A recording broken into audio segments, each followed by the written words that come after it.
सभी मीडिया बंधुओं को नमस्कार।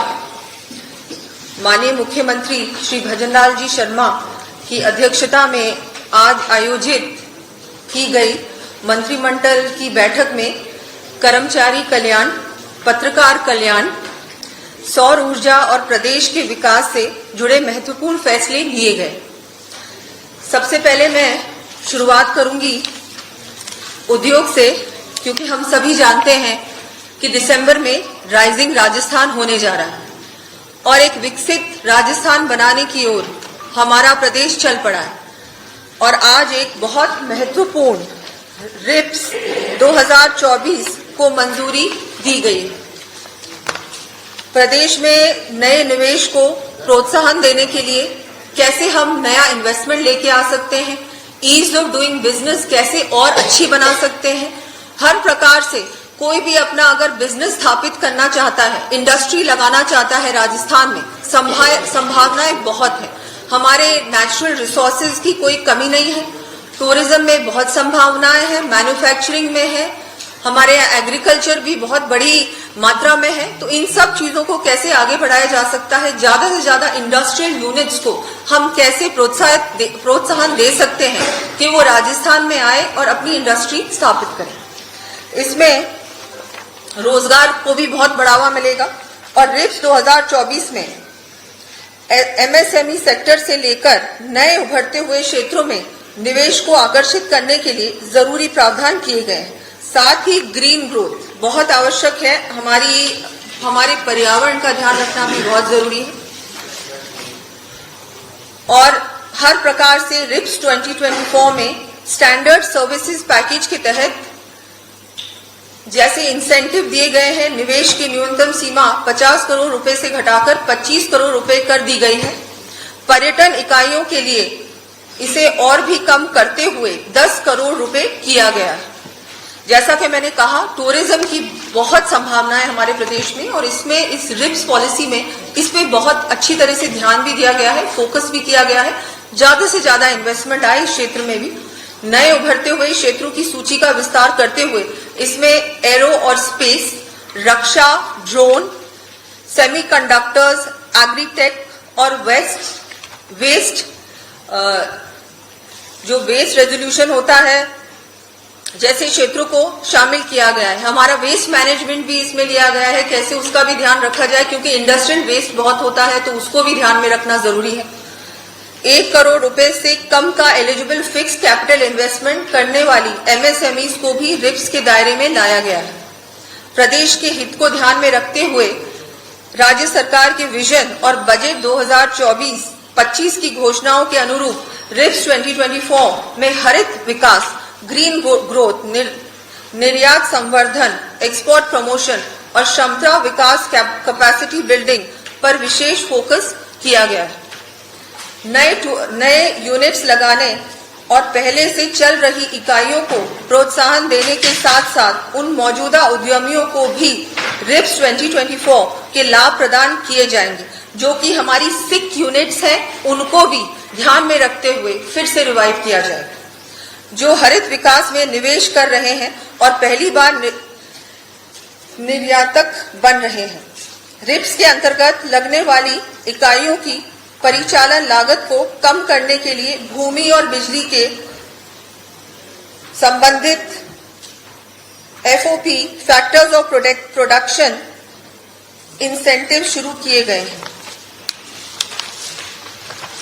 Flexible land cost payment model में मैन्युफैक्चरिंग यूनिट स्थापित करने वाले निवेशक भूमि लागत का 25% अग्रिम भुगतान कर सकते हैं। शेष 75% 10 किश्तों में 8% ब्याज सहित देय होगा। 8 प्रकार की पावर इंटेंसिव इंडस्ट्रीज को पावर कॉस्ट इन्वेस्टमेंट इंसेंटिव्स प्रदान किए जाएंगे। इसमें कैप्टिव रिन्यूएबल एनर्जी संयंत्रों में निवेश पर सब्सिडी के साथ ही अतिरिक्त 5% स्टेट जीएसटी प्रतिपूर्ति का पीएनजी की वैट दर पर 5% वैट प्रतिपूर्ति का विकल्प शामिल है।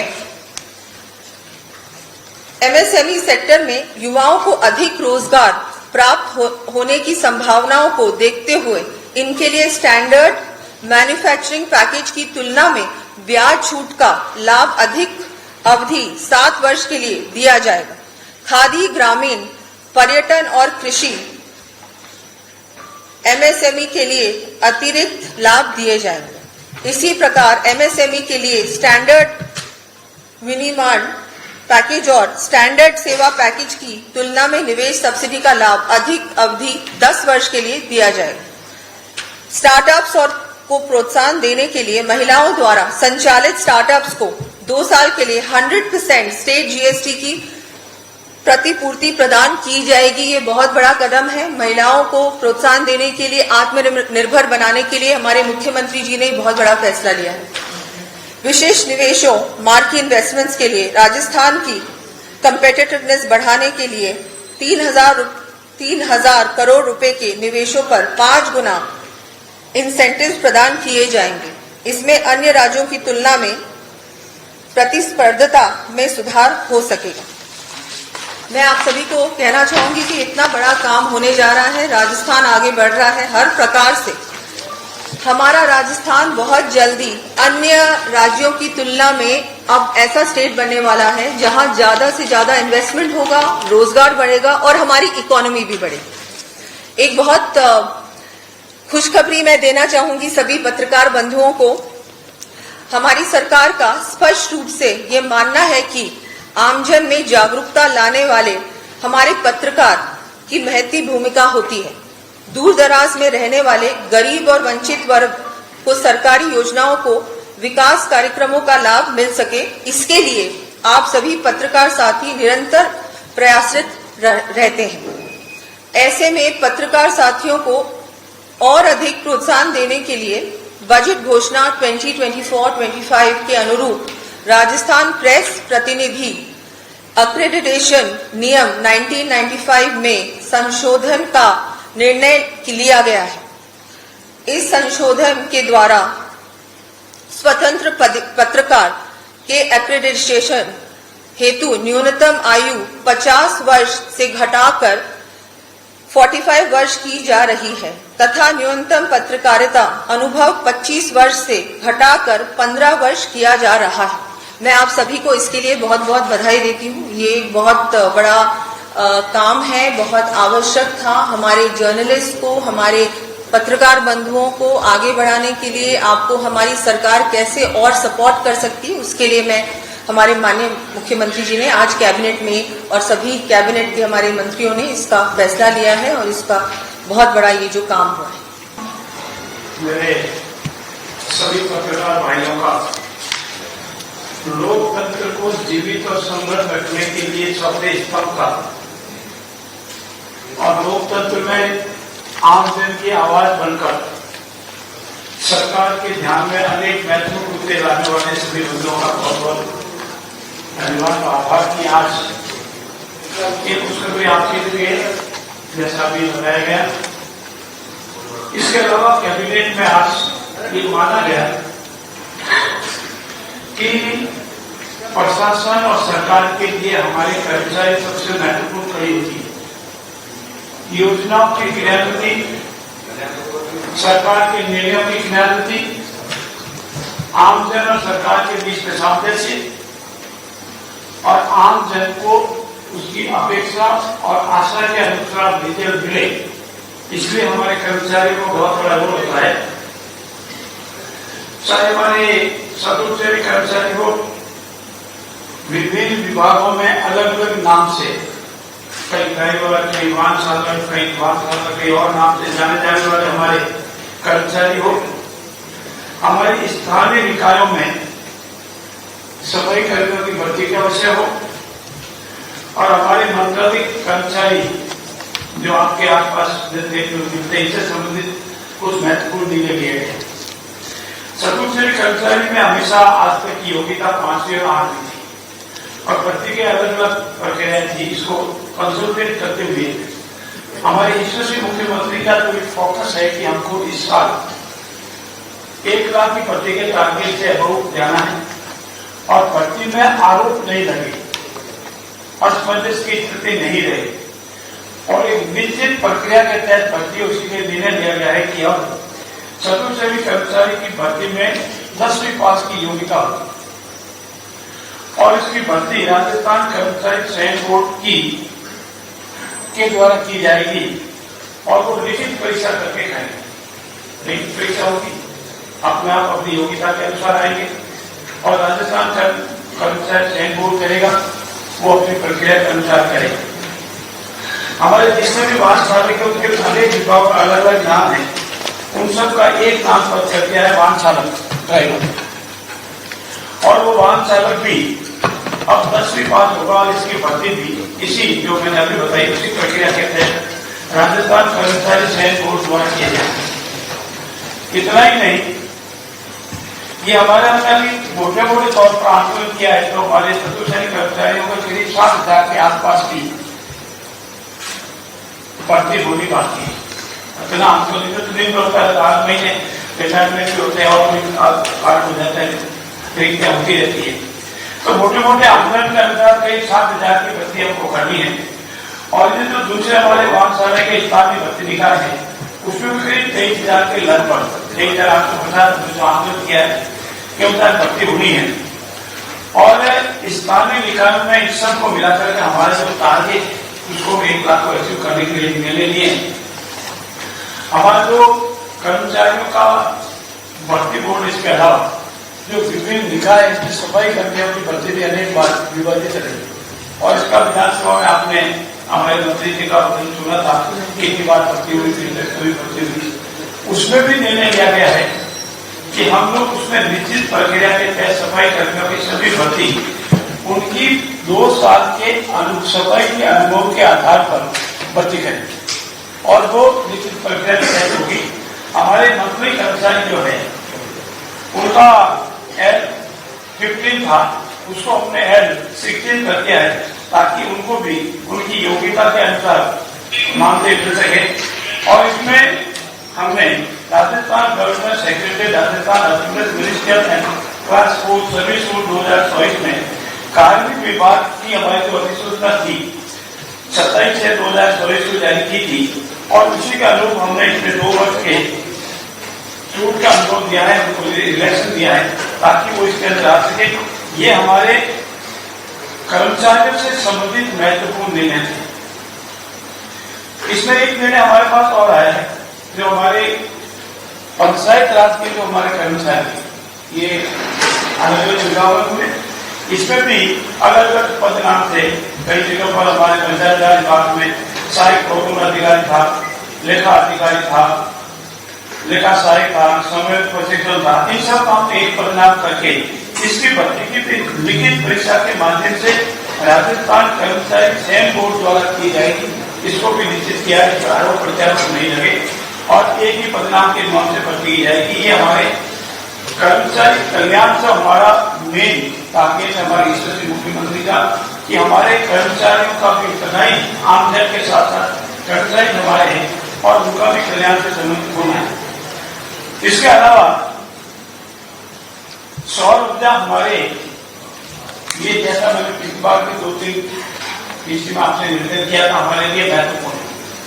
हम बार बार प्रयास करते हैं कि जब तक हम सौर ऊर्जा में आत्मनिर्भर नहीं हो जाते, सौर ऊर्जा में जितनी हमारी रिक्वायरमेंट है उससे अधिक उत्पादन नहीं हो जाता। उससे हमेशा उद्योग हो, घरेलू उपभोक्ता हो या एग्रीकल्चर वाले हो, कृषि उपभोक्ता हो, घरेलू उपभोक्ता हो या उद्योग के उपभोक्ता हो, उनको निश्चित मात्रा में जैसे घरेलू उपभोक्ता को 24 कर दे, कृषि उपभोक्ता को 6 से 8 कर दे और उद्योग उपभोक्ताओं को निश्चित अवधि तक बिजली मिले।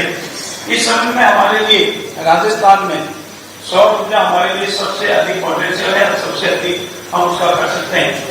विंड ऊर्जा भी है। इसके लिए हमने अभी तक करीब 10,418 हेक्टेयर भूमि विभिन्न कंपनियों को जो हमारे प्रोजेक्ट में आने वाले हैं, जो उद्यमी है जो सौर ऊर्जा के प्रोजेक्ट लगाएंगे उनको आवंटित कर दिए और हमारी अपेक्षा है कि 5,600 मेगावाट सौर ऊर्जा परियोजनाओं से 108 मेगावाट विंड सोलर हाइब्रिड परियोजना से हमें बिजली उपलब्ध होगी। और ये बिजली अगर हमको उपलब्ध हो जाएगी तो इसमें क्रिस्टलाइज टेक्नोलॉजी पर आधारित 2000 मेगावाट, ये टेक्निकल है जिसका अंग्रेजी में क्रिस्टलाइज टेक्नोलॉजी पर आधारित होता है। 2000 मेगावाट सौर ऊर्जा हम लेंगे, जिसका मेन हमको सुटेबल एरिया मिल गया है, वहां नाश्ता में लगाने का तय किया है।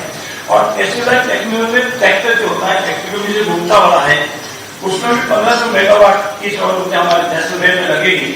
और 1100 मेगावाट का एक तो सोलर प्रोजेक्ट है, 100 मेगावाट की जो विंड सोलर प्रोजेक्ट है वो भी जैसलमेर के फड़ोती में लगेगा। 1000 मेगावाट की सौर परियोजना जैसलमेर जिले के तहसील रामगढ़ में जो लग रही है वो एक स्पेशल कैटेगरी में लगेगी, जिसका भूमियांकन का काम पूरा हो गया है।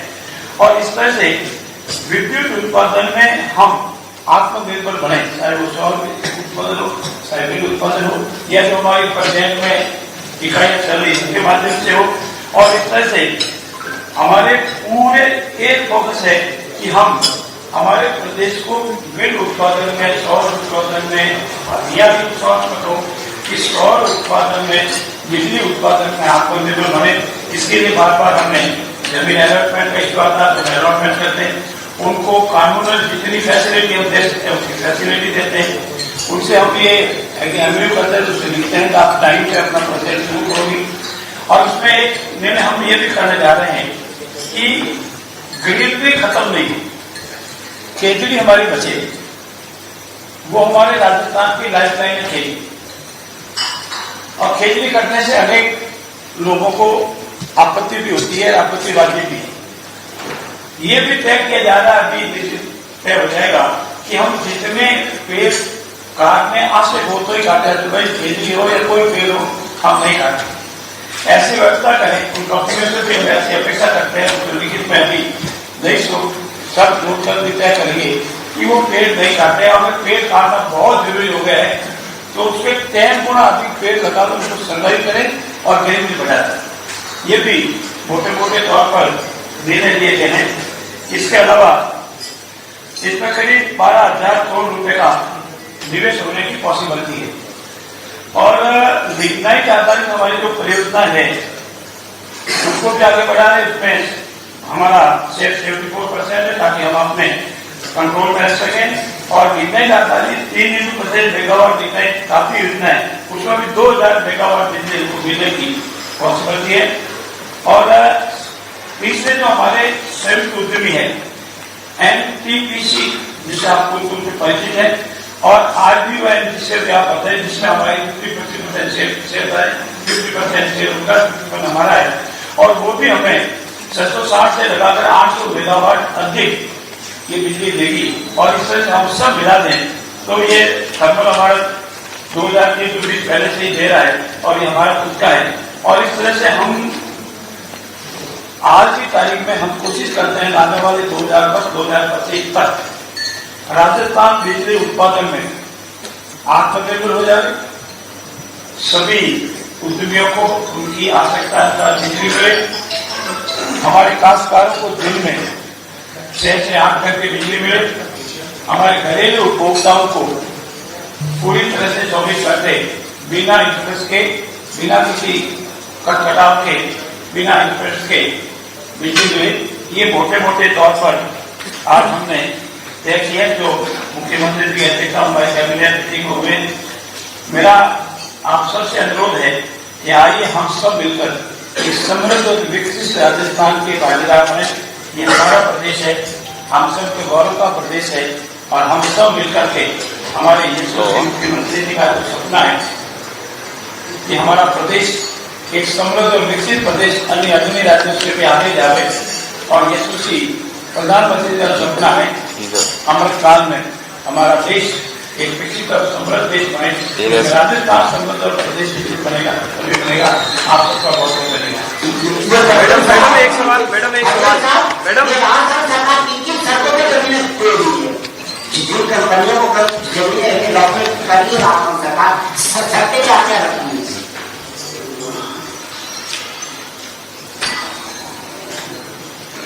मेरा एक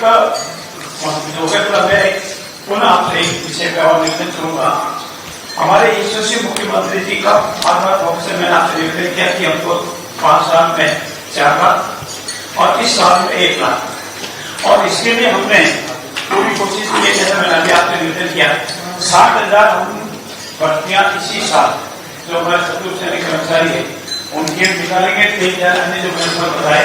इस तरह से हम कोशिश करेंगे कि 60,000, 23,000 और भी कोई विभागों की समीक्षा हो रही है, जिस विभागों में भी निकलेंगी।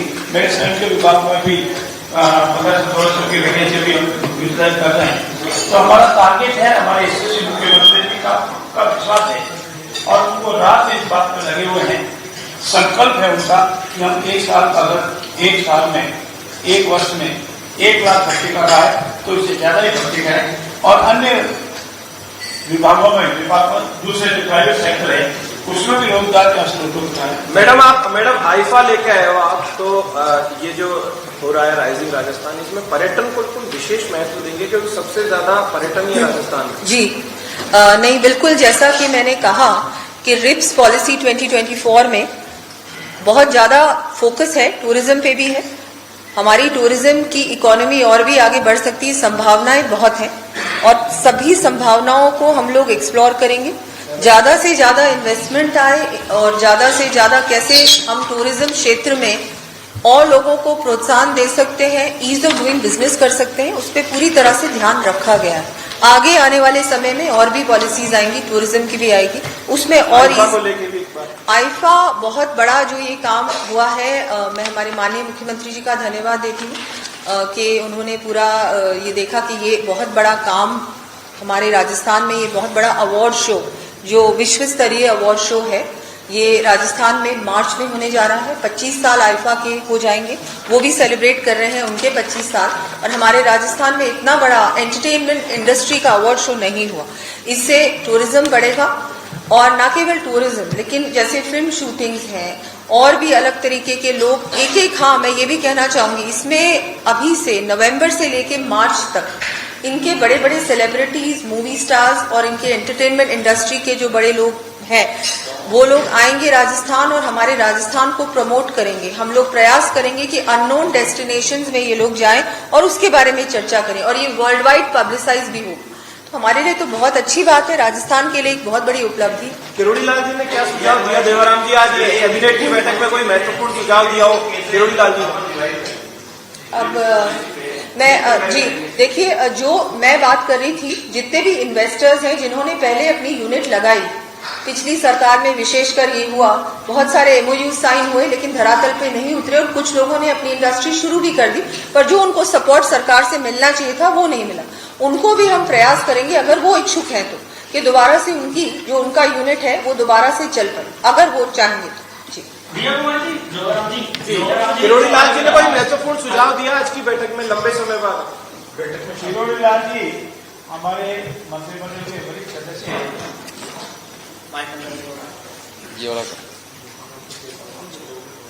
और उनके अनेक सुझाव निरंतर मिलते रहते हैं और उन सुझावों का संकलन जो है, सभी मंत्री सदस्यों का संकलन है, वो हमने आपके समझ सकता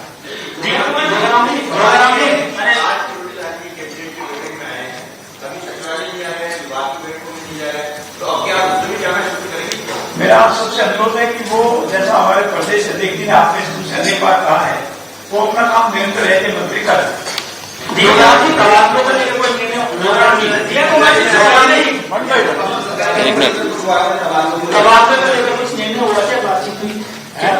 तबादलों को लेकर, ट्रांसफर को लेकर ऐसे कोई समाचार होगा तो सबसे पहले तुरंत आपको दें।